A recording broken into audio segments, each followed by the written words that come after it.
Hello students, আজকের vector 6 ক্লাসে আমি ভেক্টরের ক্রস প্রোডাক্টকে নিয়ে আলোচনা করব। ক্লাস 11-এর ফিজিক্সের ভেক্টর পার্টে সবচেয়ে জটিল অংশ হচ্ছে এটি, কিন্তু আশা করছি আমার ভিডিওটি পুরো দেখার পরে এই বিষয়টি আর জটিল থাকবে না। তোমরা অবশ্যই পুরো ভিডিওটি দেখো। আমি শুভদীপ স্যার, টিউন অফ ফিজিক্সের পক্ষ থেকে তোমাদের সকলকে স্বাগত। তোমরা যদি এখনও চ্যানেলটিকে সাবস্ক্রাইব করে না থাকো তাহলে চ্যানেলের পাশে দেওয়া লাল সাবস্ক্রাইব বাটনটি অবশ্যই ক্লিক করো, আর প্রতিটি ক্লাস সঠিক সময়ে সবার আগে পেতে পাশে দেওয়া বেল আইকনটিকে ক্লিক করতে ভুলো না।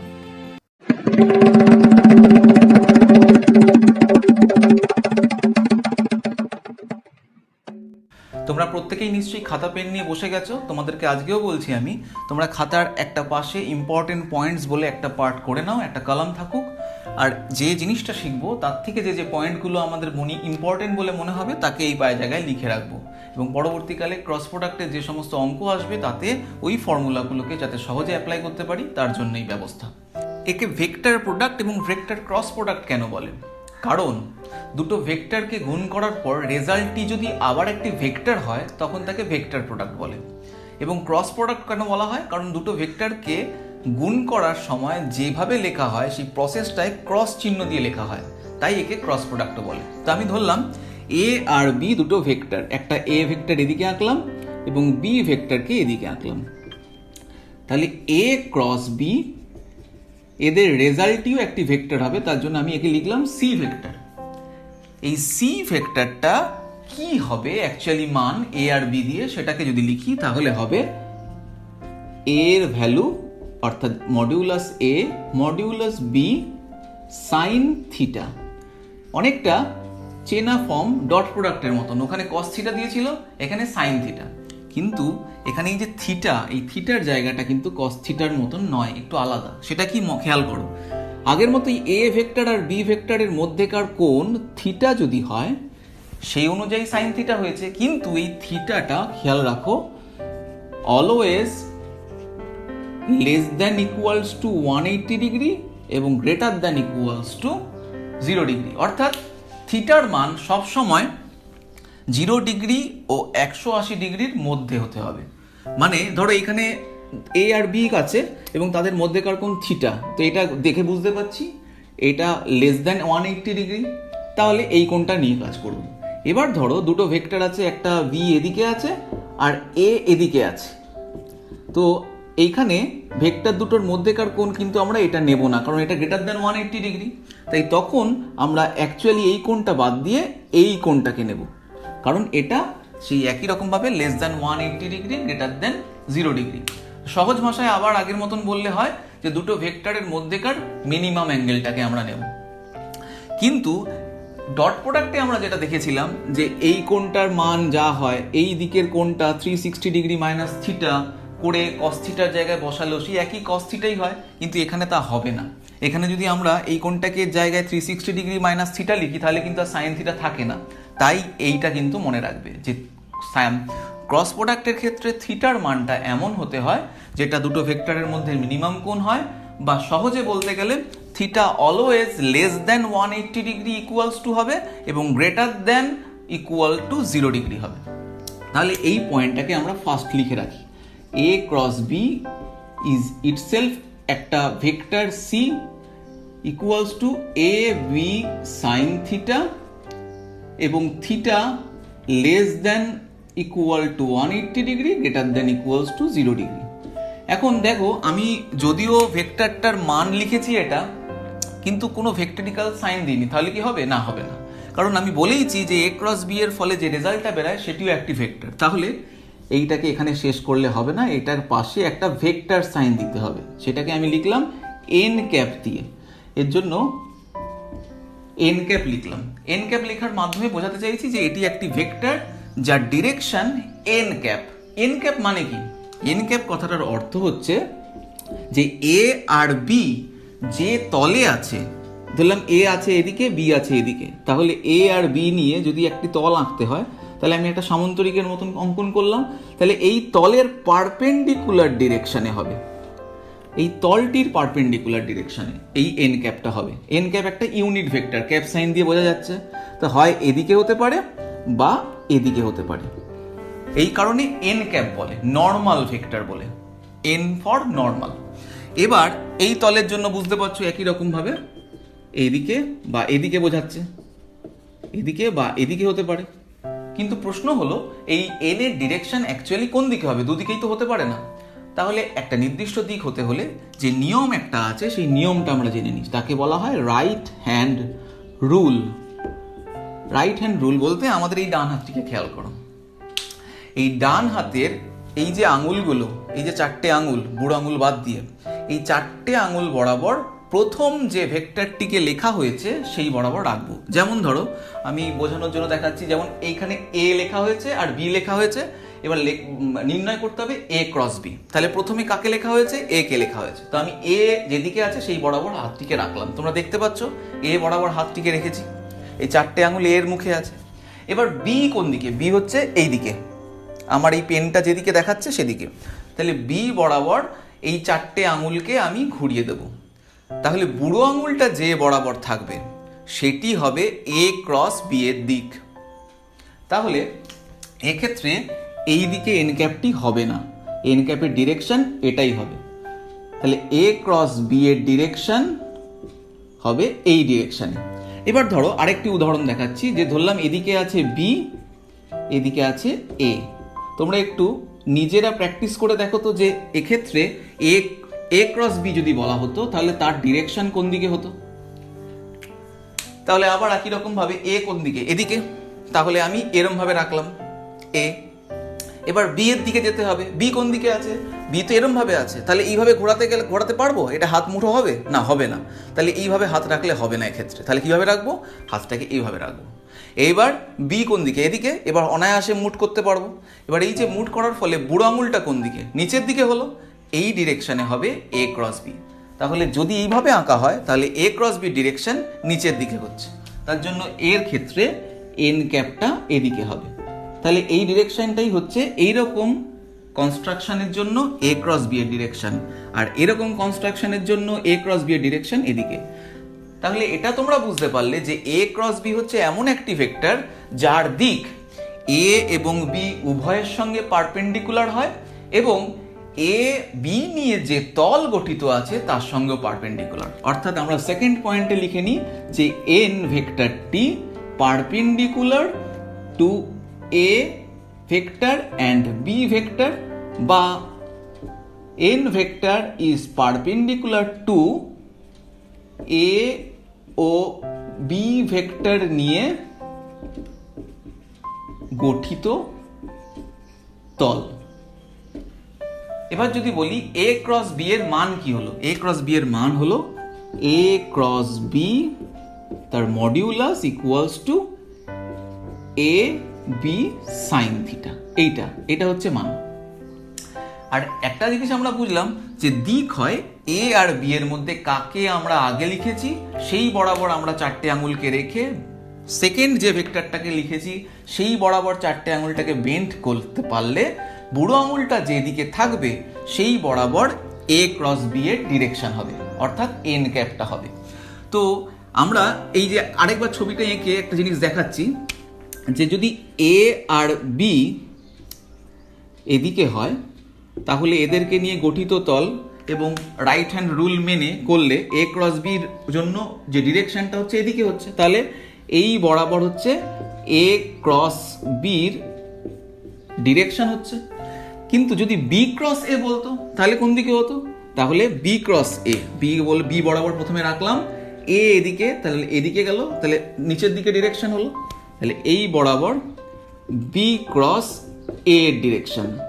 যেহেতু দুটো ডিফারেন্ট ডিরেকশন, তাই তোমরা যদি কেউ ভুল করে এ ক্রস বি লেখা আছে ও ক্যাজুয়ালি লিখে দিলাম আমরা বি ক্রস এ, না, তাহলে ভুল হয়ে যাবে। তাহলে এ ক্রস বি কিন্তু কখনোই বি ক্রস এ নয়, কারণ ভেক্টরিক্যালি দুটো অপোজিট। তাই লিখতে হলে তোমরা লিখবে এ ক্রস বি ইকুয়ালস টু, যদি দিতে হয় তাহলে লিখবে মাইনাস বি ক্রস এ। এটা কিন্তু খুব ভাইটাল পয়েন্ট, তাই এটাকে আমরা 3 নম্বর পয়েন্টে লিখছি A cross B is equals to minus B cross A. অর্থাৎ তাদের মধ্যে যদি ভেক্টরগুলো এক্সচেঞ্জ হয় অবস্থানে তাহলে ওটা একটা মাইনাস হয়ে যায়। কিন্তু মানের দিক থেকে দেখো এ ক্রস বি এর মান সেটা যেমন এ বি সাইন থিটা, এবং বি ক্রস এ তার মানও কিন্তু বি এ সাইন থিটা অর্থাৎ এ বি সাইন থিটা। তাহলে মানের দিক থেকে দুটোই সমান, বাট ডিরেকশনের দিক থেকে দুটো আলাদা। তাই এখানে আরেকটা পয়েন্টে লিখে নিচ্ছি আমরা, A cross B is equals to modulus B cross A, দুটোর মানই সমান। এখানে আর মাইনাস সাইনটা দিলাম না, কারণ দুটোর মান সমান, এবং that is equals to A B sine theta. এবার এই বিষয়টাকে যদি আমরা আই জে কে অর্থাৎ বিভিন্ন যে ইউনিট ভেক্টরগুলো আছে এক্স ওয়াই জেড অক্ষ বরাবর তার জন্য অ্যাপ্লাই করি, তাহলে দেখি কি হয়, কারণ ওগুলো আমাদের অঙ্ক করতে গেলে খুব কাজে লাগবে। যেমন আই ক্রস আই করছি, দুটো সিমিলার ভেক্টর, তাহলে এই ফর্মুলা থেকে আমরা এদের ক্রস প্রোডাক্ট করলে হয় আই এর মান 1, এই আই এর মান 1 সাইন 0 ডিগ্রি, তাহলে সাইন 0 ডিগ্রির মান 0 হয়, 0 হলো, তাহলে দুটো সিমিলার ভেক্টরের ক্রস প্রোডাক্ট হয় 0। ঠিক একই রকম ভাবে আমরা বলতে পারি জে ক্রস জে এটাও হবে 0 এবং কে ক্রস কে এটাও হবে 0। তাহলে চতুর্থ পয়েন্টে তোমরা লিখে নাও যে I cross I, J cross J and K cross কে এগুলো সব কটার ভ্যালু হয় 0। আর তোমরা এটাও বুঝলে যে দুটো সিমিলার ভেক্টরকে যদি ক্রস প্রোডাক্ট করো তাদের অ্যান্সার হয় 0। অর্থাৎ লিখে রাখো এখানে আলাদা করে যে এ ক্রস এ বা বি ক্রস বি এরা সবাই অ্যান্সার হবে 0। এবার ধরো আই ক্রস জে করতে বলছি, এবার কি করবে? একই রকম ভাবে এইখান থেকে দেখেছো যেটা সেইভাবে করো। তাহলে মান 1 সাইন কত, যেহেতু আই আর জে এর মধ্যেকার কোণ 90 ডিগ্রি, তাহলে লিখবো সাইন 90 ডিগ্রি, অর্থাৎ এর জন্য ভ্যালু 1। কিন্তু আই ক্রস জে এটাও তো একটা ভেক্টর, তাহলে তার ডিরেকশন কি হবে? তাহলে করে নাও, দেখুন আই এদিকে আছে, জে আছে ওপরে, তাহলে আই থেকে জে এর দিকে গেলাম, তাহলে বুড়ো আঙুলটা কোন দিকে হলো? কে এর দিকে হলো, তাহলে এটা হয়ে যাবে কে ভেক্টর। তাহলে আই ক্রস জে ভেক্টর হয় 1 সাইন 90 কে ভেক্টর। এবার মান এগুলো যদি হিসাব করি, এটা মান যেহেতু 1, তাহলে শুধুমাত্র কে ভেক্টর। এবার এই যে পয়েন্টটা আমরা শিখেছিলাম যে A cross B equals to minus B cross A হয়, তাহলে সেইখান থেকে আমরা বলতে পারি যে আই ক্রস জে যদি কে হয়, তাহলে জে ক্রস আই কি হবে? J cross I equals to হবে মাইনাস কে। বোঝা গেল? কারণ এর পজিশনগুলো শিফট হওয়ার জন্য ওর ক্রস প্রোডাক্টের ডিরেকশন আগের অপোজিট দিকে হয়ে যাবে, সেই কারণে এটা মাইনাস কে হয়েছে। ঠিক একই রকম ভাবে যদি বাকিগুলোকে আমরা দেখি, যে আই ক্রস কে বলছি, আই ক্রস কে কি হবে তোমরা বলো তো? আই আর কে এর ডিরেকশন কোথায় আছে? আই এদিকে, কে এদিকে আছে, তাহলে আই ক্রস কে এদিকে হচ্ছে, কোন দিকে হলো? বুড়ো আঙুলটা নিচের দিকে, অর্থাৎ মাইনাস জে এর দিকে, তাই লিখে দিলাম মাইনাস জে। তাহলে কে ক্রস আই কি হবে? প্লাস জে হবে। জে ক্রস কে যদি করি তাহলে কি হবে? জে ক্রস কে, জে আছে এদিকে, কে আছে এদিকে, তাহলে জে বরাবর হাতটা রাখলাম, কে এদিকে, তাহলে আই এর দিকে, তাহলে এটা হয়ে যাবে আই ভেক্টর। তাহলে k cross j equals to minus i vector. তো এই বিষয়টা তোমরা বুঝলে, এটাকে কিন্তু আমরা বারবার অ্যাপ্লাই করব। তো অ্যাপ্লাই করার জন্য আমি যে জিনিসগুলো শিখলাম এইগুলোকে না মনে রাখা খুব অসুবিধাজনক, কারণ বারবার করে হাত দিয়ে ওইভাবে যদি চেক করতে হয়, আর পরীক্ষার হলের ওই সিচুয়েশনে যদি হাত দিয়ে এরকম করে লোকে দেখলে বলবে কি করছে। তার জন্য আমি একটা সহজ পদ্ধতি বলছি, যেটা মনে রাখলে আর তোমাদের এরকম প্রবলেমে পড়তে হবে না। সেই প্রসেসটা হচ্ছে যে যখন এই ইউনিট ভেক্টরগুলো থাকবে, এই ইউনিট ভেক্টরকে আই জে কে এরম ভাবে লিখে নাও। অনেকটা ক্লকওয়াইজ ডিরেকশনে লিখেছি, দেখো আই তার ডান দিকে জে, তার বাঁ দিকে কে, এরম ভাবে ঘুরে আসছে। এইবার একটা তীর চিহ্ন দিয়ে দাও, যেটা হচ্ছে আই থেকে জে এর দিকে, জে এর থেকে কে এর দিকে এবং কে এর থেকে আই এর দিকে। এবার যদি এই ক্লকওয়াইজ ডিরেকশনে তোমরা যাও, তাহলে যেটা হবে সেটাকে পজিটিভ ধরে নেবে। যেমন আপনি একটা উদাহরণ দিয়ে বোঝাচ্ছি, যেমন ধরো I cross J, I cross J, এবার আই থেকে জে এর দিকে যেতে বলছে, তাহলে তীর চিহ্ন যেদিকে তুমিও যাচ্ছ সেদিকে, তাই তুমি যেহেতু তীর চিহ্ন বরাবর যাচ্ছ, তাহলে এটা হয়ে যাবে প্লাস কে। যদি জে ক্রস আই বলতো, তাহলে দেখো তীর চিহ্ন আই থেকে জে এর দিকে, কিন্তু তুমি যাচ্ছ জে থেকে আই এর দিকে, তাহলে তীর চিহ্নের বিপরীত দিকে যাচ্ছ, তাই এটাকে লিখবে মাইনাস কে। তাই লিখছো যে দুটো আছে তাকে বাদ দিয়ে অন্যটাকে। ঠিক একই রকম ভাবে আমি একটা যা হোক বলছি, ধরো কে ক্রস জে বললাম, কি হবে তোমরা নিজেরা একটু ভেবে দেখো। হ্যাঁ, এটা হবে কে ক্রস জে, যেহেতু কে থেকে জে এর দিকে যাব, এখন জে থেকে কে এর দিকে এদিকটা, আমি যাচ্ছি বিপরীত দিকে, তাহলে এটা মাইনাস আই হবে।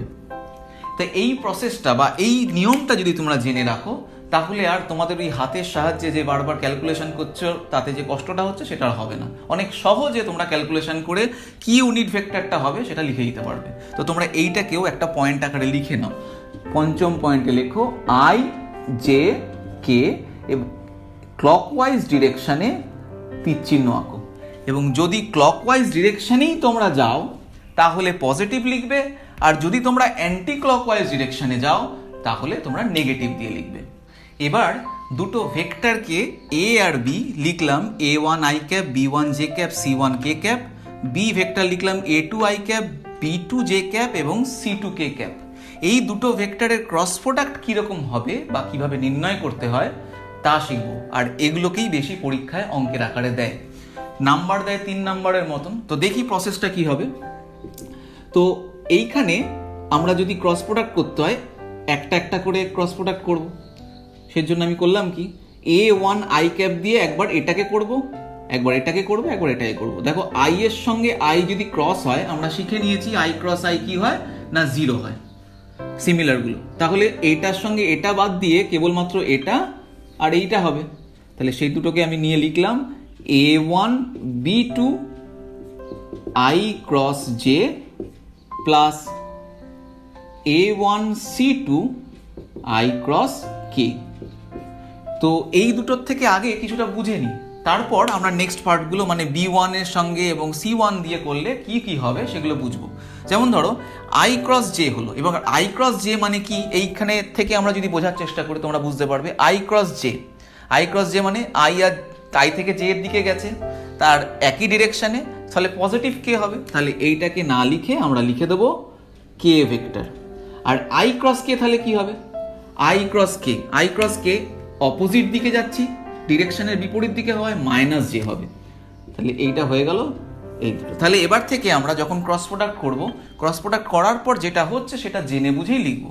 এবার দেখো নেক্সট, এবার আমি b1 এর সঙ্গে প্রথমটা করছি, তাহলে b1 ইন্টু a2, এটা প্রথমে হয়ে গেল j ক্রস i অপোজিট দিকে যাচ্ছে, ফলে এটা হয়ে গেল মাইনাস কে ভেক্টর।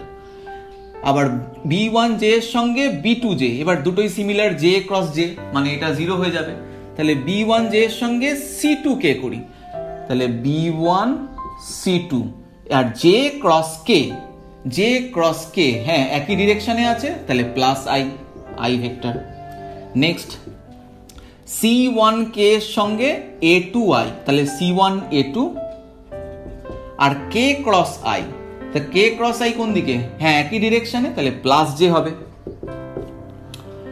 c1 k এর সঙ্গে b2 j, তাহলে c1 b2 k cross j opposite ডিরেকশনে, ফলে এটা মাইনাস i। c1 k এর সঙ্গে c2 k সিমিলার ভেক্টরের ক্রস প্রোডাক্ট, আবার 0 হবে। তাহলে এই যে টোটাল 6টা টার্ম বেরোলো এবং তারা প্লাস প্লাস করে বেরোলো। এবার এটাকে যদি একটু সাজিয়ে লিখি, যে এটা হচ্ছে কে গুলো একসঙ্গে আছে, এইখানে জে গুলো এটা আর এটা আছে, আর আই গুলো এটা আর এটা আছে। তো আমরা প্রথমে আই দিয়ে লিখি, তাহলে কি লিখবো, b1 c2 minus c1 b2 i cap. এবার আমরা জে এরটা লিখছি, জে এরটা হচ্ছে c1 a2 minus a1 c2 j cap, plus লাস্টে কে এরটা লিখছি, সেটা হবে a1 b2 minus b1 a2 k cap. তাহলে এই দুটো ভেক্টরকে ক্রস প্রোডাক্ট করার ফলে যা নির্ণীত হলো সেটা হচ্ছে এটা। এইভাবে নির্ণয় করতে হয়। এছাড়াও একটা সহজ ডিটারমিনেন্ট পদ্ধতি আছে, যেটা আমরা এখন শিখে রাখি। তো পরীক্ষায় ওই ডিটারমিনেন্ট পদ্ধতিতে না করলেও এই পদ্ধতিতে করতে হয়। তো ডিটারমিনেন্ট পদ্ধতিটা তোমরা শিখে রাখো, কারণ বিভিন্ন রকম কম্পিটিটিভ পরীক্ষায় মানে নিট বা AIEEE এই ধরনের পরীক্ষাগুলোর ক্ষেত্রে তোমাদের ওই ডিটারমিনেন্ট পদ্ধতিটা খুব কাজে দেবে, কারণ ওখানে তো আর প্রবলেমটা সলভ করে দেখাতে হয় না, যেটা ক্লাস 11-এর পরীক্ষায় দেখাতে হবে সেটা তো নিট বা ওখানে পরীক্ষায় দেখাতে হয় না। তাই ডিটারমিনেন্ট পদ্ধতিটাতে সবচেয়ে সহজে হয় এবং অ্যান্সার বার করা খুব তাড়াতাড়ি হয়। দেখি প্রসেসটা। এটা লেখার স্টাইল হচ্ছে এই দুটো মডিউলাসের মতন পাশাপাশি দুটো লাইন টানলাম এবং সবার ওপরে আই জে কে লিখলাম। এখন প্রথম ভেক্টরটা মানে এ ভেক্টরটা আছে এবং তারপরে ক্রস প্রোডাক্ট দিয়ে বি ভেক্টর আছে। তাহলে প্রথমে যে ভেক্টরটা আছে তার আই জে এবং কে এই তিনটে একক ভেক্টরের সঙ্গে যে সমস্ত স্কেলারগুলো আছে সেগুলোকে লিখে নেব। যেমন এখানে আছে A1 B1 আর C1, তাহলে এখানে লিখবো A1 B1 C1। এরপরের ভেক্টরটা হচ্ছে বি ভেক্টর, তার আই জে আর কে এর সঙ্গে যে স্কেলারগুলো আছে A2 B2 C2, তাদেরকে এবার লিখলাম A2 B2 C2। এরকম স্ট্রাকচার বলে এটাকে ডিটারমিনেন্ট ফর্ম বলে। এবার এই ফর্মটা থেকে A ক্রস বি এর কি রেজাল্ট বেরোয় সেটা নির্ণয় করার জন্য একটা প্রসেস আমি শিখিয়ে দিচ্ছি, যাতে এই ডিটারমিনেন্টটা করে বুঝতে তোমাদের খুব সুবিধা হয়। যেমন ধরলাম এই একটা পেজ যেটা এখানে করা আছে, তার মধ্যে আই জে কে ওপরে লেখা আছে, A1 B1 C1 A2 B2 C2 লেখা আছে। এবার এই পেজটাকে থেকে যদি ডিটারমিনেন্ট নির্ণয় করতে হয় তো আমি এই পেজটাকে এরকমভাবে রোল করলাম, এই টাইপের রোল। এবার রোল করার পর আমি দেখছি এবং দেখার পর এখান থেকে লিখছি। দেখুন ফার্স্ট লিখবো আমি I1 এর জন্য, তোমরা এখন দেখতে পাচ্ছ আইটা আই এর জন্য লিখছি। তাহলে প্রথমে লিখলাম আই। এবার আইটাকে নিয়ে এই যে এই রো আর এই কলাম এই দুটোকে বাদ দিয়ে বাকি যে পার্টটা পড়ে থাকলো কি B1 C2 B2 C2, এদের মধ্যে থেকে ক্রস গুণ করতে হবে। যেমন ধরো আই রেখেছি, বাকি যে পার্টটা পড়ে থাকলো সেটা এটা ক্রস গুণ করে লিখতে হবে। তাহলে ফার্স্ট লিখবো B1 C2 B1 C2, এরপরে লিখবো নেক্সট মাইনাস দিয়ে লিখবো এই ক্রস গুণটা B2 C1 B2 C1। এইটা হয়ে গেল আই এর জন্য। এবার যদি জে এটা করি তাহলে জে এর জন্য কি, আবার এটাকে একটু মুছে নিই তোমাদের সুবিধার জন্য। এইটাকে মুছে নিয়ে আমি শুধু জে এর জন্য যখন করছি, তাহলে জে এর জন্য যখন করব এই রোটা আর এই কলামটাকে বাদ দিলাম। এবার আমি কোনটাকে নেব, এই দিক থেকে স্টার্ট করব না এই দিক থেকে স্টার্ট করব, তার জন্য এটা দেখো প্রথমে আইটা করেছিলাম, এই আইটা করার পর এখন করতে চলেছি আমরা জে এরটা। তাহলে আমি রোটেশন হচ্ছে কোন দিকে, এদিকে, তাহলে রোটেশন অনুযায়ী এর পরে আসছে কোনটা, এই পার্টটা, তারপর ঘুরে আসছে এই পার্টটা। তাহলে আমরা প্রথম যখন করছিলাম আই এর রেসপেক্টে তখন আই এর জন্য ওর লেফট সাইডে এরা আছে, রোটেশন হচ্ছে এদিকে, তাহলে এই দুটোর মধ্যে গুণ করেছিলাম। তাহলে এখন যদি জে এর জন্য করি তাহলে ওর লেফট সাইডে কারা কারা আছে, ওর লেফট সাইডে আছে এই কে আর এদিকে আছে আই, তাহলে আমরা কে দিয়ে স্টার্ট করব। তাহলে এটার জন্য আমরা লিখব জে ইন্টু প্লাস দিয়ে জে ইন্টু, এখান থেকে করবো, এটা থেকে করবো না, রাইট, এর লেফট সাইডে এটা আছে, তাহলে C1 into A2 C1 into A2 minus A1 into C2 A1 into C2। ঠিক একই রকম ভাবে যদি আমরা এখন কে করি, এই কেটা একটু তোমরাই ভেবে বলো কোনটা হবে বলো তো। এই কেটা হবে এই যে, যেহেতু এখন আমরা কে করছি, কে এর লেফট সাইডে এখন কারা আছে, আই আছে আর জে আছে, তাহলে ফার্স্টে আই আছে তারপর জে আছে কে এর লেফট সাইডে, কারণ এটা যেহেতু একটা এরকম চোঙের মতন ব্যাপারটাকে নিয়ে বুঝিয়েছি, তাহলে আমরা কে ইন্টু A1 B2 করব, A1 B2 minus A2 B1 minus A2 B1। তাহলে এই করার প্রসেসটা যাতে সোজা হয়, এবার একটু খেয়াল করে দেখো, এই রেজাল্টটা একবারে বেরোলো। যেটা তোমরা একটু আগে ডিরেক্ট ক্রস গুণ করার মাধ্যমে করে দেখেছিলে, সেখানে দুটো স্টেপের পর যে রেজাল্টটা বেরিয়েছিল সেটা এখানে একবারে বেরোলো। তাই বললাম যে ডিটারমিনেন্ট ফর্মটাকে ইউজ করে অনেক সহজে করা যায়, তবে হ্যাঁ এটা চেষ্টা করবে ওই কম্পিটিটিভ পরীক্ষাতেই বেশি ব্যবহার করার। এইচএস পরীক্ষায় এই ধরনের ফর্ম ব্যবহার না করে ডিরেক্ট গুণ করার যে প্রসেস, এইটাকে লিখে পাশে লিখে করবে, তাতে তোমাদের নাম্বার পাবে ভালো। তাহলে ভেক্টর ক্রস গুণ এবং ভেক্টরের ডট গুণ নিয়ে তোমরা ভালো মতনই শিখে গেলে। এরপর আমরা এই ভেক্টর ডট গুণ এবং ক্রস গুণে যে সমস্ত গাণিতিক সমস্যাগুলো আসে, যেগুলো এইগুলোকে কাজে লাগিয়ে অঙ্কগুলো করতে হয়, একটু জটিল হয়, সেইগুলোকে আমরা শিখব নেক্সট ক্লাসে। তোমাদের এই প্রত্যেকটি ক্লাস দেখার জন্য এবং ভালো করে সময় দিয়ে বোঝার জন্য তোমাদেরকে অনেক অনেক লাইক। ক্লাস 11 ফিজিক্সের প্রতিটি গুরুত্বপূর্ণ অধ্যায় ও তার গাণিতিক সমস্যাগুলির সমাধান করার পদ্ধতি আমি এই চ্যানেলের মাধ্যমে প্রত্যেক সোমবার ও শুক্রবার তোমাদের জন্য আপলোড করব। তোমরা নতুন নতুন বিষয় সহজে বুঝতে অবশ্যই চ্যানেলটিকে সাবস্ক্রাইব করো। তোমাদের কেমন লাগছে জানাতে নিচে দেওয়া কমেন্ট বক্সে কমেন্ট করতে ভুলো না কিন্তু।